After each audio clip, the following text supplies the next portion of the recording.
Nag-clearing. Hello, magandang tanghali. Nag-clearing ako sa daan para pag dumaan ka walang ahas. So, 'di ba? Inisprayan ko 'yan para mamatay. So ngayon, patay na, ugot tsaka tuyo na. Sinindihan ko na. Ano? Oh, 'di ba? Oh. Papunta sa bahay kubo namin. Oh. Yung dudik kong nabundet. Yan yung baboy ko na buntes. Tsaka yung mga alaga ko na manok, pato. O, diba?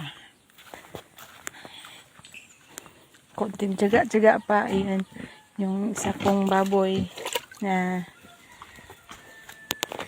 malantod. Aw. Ayan. Yan, malaki na yan aking mga anak ko. Malaki na ang... Uy, yung tinawag ko lang, hindi ka kasali ba dudit?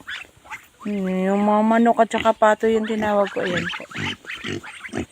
Yan yung ano, sa bukid. Nasa galaan yung ibang manok ko. Mga pato ko. Ayan. Ayan, ayan. Ayan. Ayan yung inan ko na manok, 11 yung anak. O, diba? Yung ibang manok ko, ayun sa galanong, ayun. Yung mga pato kong makukulit, ayan. Nakalabas, diba?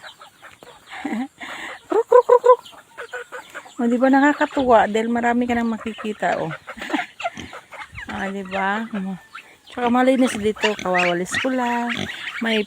May kainan kami, ayan. Bahay kubo. Ito yung bahay kubo na namin na dyan yung tuturo pag isa matulog. Ayan. Diba? Nakakatuwa. Nag-aaway.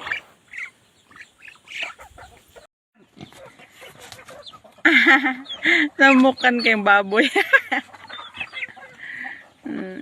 Una-unahan na sila lang. Aday. Hindi ko habuyan naman.